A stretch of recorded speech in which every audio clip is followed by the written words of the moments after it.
Hi Leo! Welcome po sa ating channel at ito ang yung weekly Kabay Tarot reading for April 22 to 28, 2024. Please be reminded that this is channel reading po, so maaari kayo makarelate o hindi. Just take what resonates.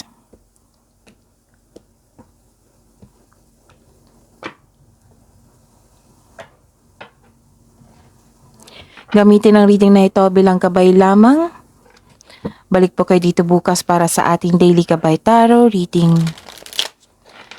Please like, subscribe, and click bell button for notification para updated po kayo sa daily tarot reading natin. Para po sa gusto magpa-reading, maaari nyo pong makuhang link. Nasa description box po ito. Message nyo lang po ako sa Messenger. Maraming salamat po.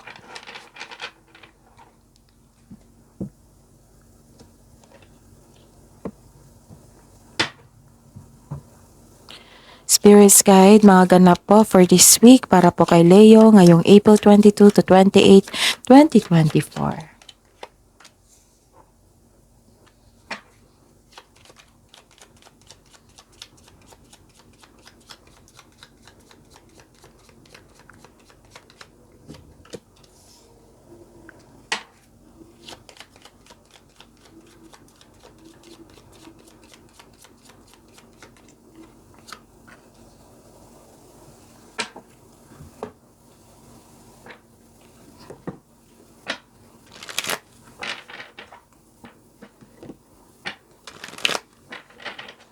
Spirits Guide, mga mensahe po para kay Leo ngayong April 22 to 28, 2024.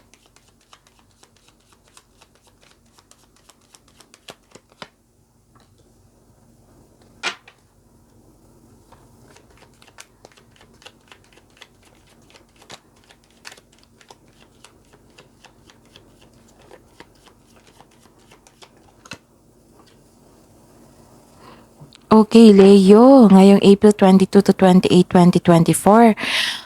Some of you nakikita ko dito nag-travel po. Pwedeng paglilipat po, pwedeng nagkaroon ng new journey, adventure, or magbakasyon. Pero ingatan nyo yung mahalagang bagay ha, ingat din po kayo. Kasi may nakita akong pagnanakaw dito at may nawala. Okay? Baka may ganap na ganyan kasi may nakita ko dito na pagkawala, loss of money, ingatan ang valuable things nyo, pwede ding tao. Loss, damage, pagnanakaw, pwede din na may nag-downgrade sa inyo, nagpahiya. May nag-insulto sa inyo. Ganon. At dahil nito, sa pangyayaring ito, nagkaroon ng stress. Yes, nagkaroon ng stress, worried kayo. And, ayun, ingatan po. Mag-ingat po kayo. Tapos, may nakita ko dito na makareceive kayo ng sulat. Pwedeng news, information, mail, email. Pwede din may hinintay kayong check. Okay? May darating po sa week na ito. Sa mga may expectation na check dito. So, ayun. Ang mensahe po na para sa inyo is tread thoughtfully, hold the course. So, stay focused lang po kayo. Okay? Patuloy nyo lang po kasi sa tingin ko nasa right path kayo at itong na mga nangyari naka-destiny to sa inyo. Pero magdobling ingat po talaga. Okay? Leo, Spirits guys, ano po ang energy ni Leo ngayong April 22 to 28, 2024?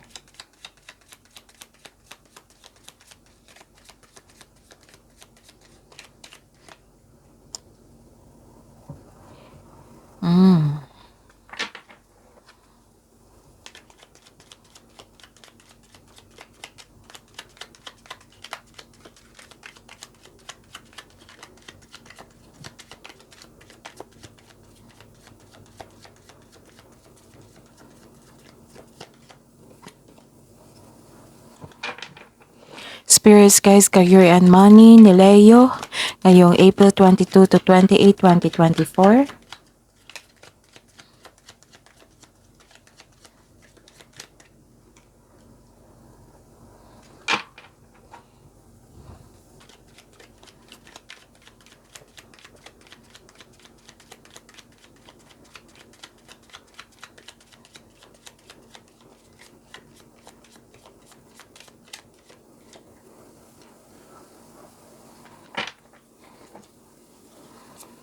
Spirits guide.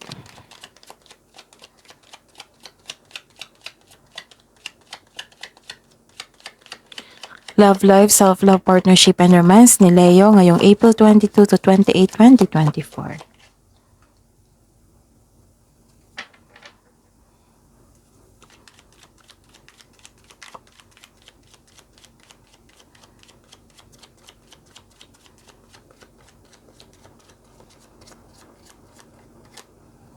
Okay, Leo. Please visit our channel po. May bago po tayong upload. Sa mga hindi pa nakapanood dyan, yung career and money nyo at love reading, dalawang video po yon for April 16 to 30, 2024. So, panoorin nyo po, Leo. And open na din yung gustong personal reading dyan. Open na yung schedule natin for booking. I-check nyo po yung video ngayon. Sa baba niyan may description box sa baba ng video nyo ito. May link po dyan. I-click nyo po and message me for inquiry and for booking. Okay, Leo? Maraming salamat po. Ngayong April 22 to 28, 2024, para po kay Leo, nakikita ko dito na guarded ka. Ayaw mo masaktan ulit. May nakita ko dito na may concern kayo sa isang tao na maldita. Maldito, maaring kabit. May strong personality to eh. Pwede din nakatanggap kayo ng criticism. At mabilis pag nagkaroon ng defensiveness. Ayun. Guarded ka, ayaw mo nang masaktan ulit. Yun ang sabi dito. And may nakita ko dito na makaka-receive ka ng hindi magandang balita. Makaka-encounter ka ng immature na tao, ayaw binabalaan, ayaw makinig kasi matigas ang ulo. Nagkaroon ka ng frustration kasi walang progress yung proyekto mo o goal mo sa buhay. Karera. Gusto mo mag-shortcut para matapos na. If you want to see the result, build concrete plan without rushing. Yan ang sabi dito. Leo. Okay, ano pa? Sa career and money niyo po. Okay. May nakita ko dito na may namumuong romansa sa workplace mo or yung partner mo ay katrabaho mo po. This card also means may makipag-business partner sa iyo or makipag-teammate sa inyo. Gusto mo ang career mo ngayon dahil nagbibigay ito ng financial stability sa iyong buhay at nagagawa mo yung passion mo at the same time. Okay, so celebrate the love in your life. Choosing relationship with mutual respect and healthy communication, it will lead you to the highest expression of love you seek. Wow, may namuong romance pala, no? Pwede din partnership ito ha, business partnership. Okay? Nakita ko dito yung inspired ka, nagkaroon ng motivation, nagkaroon ng agreement, commitment. This is the choices. May choices, may unity, may pagkakaisa. Ayun, ano pa?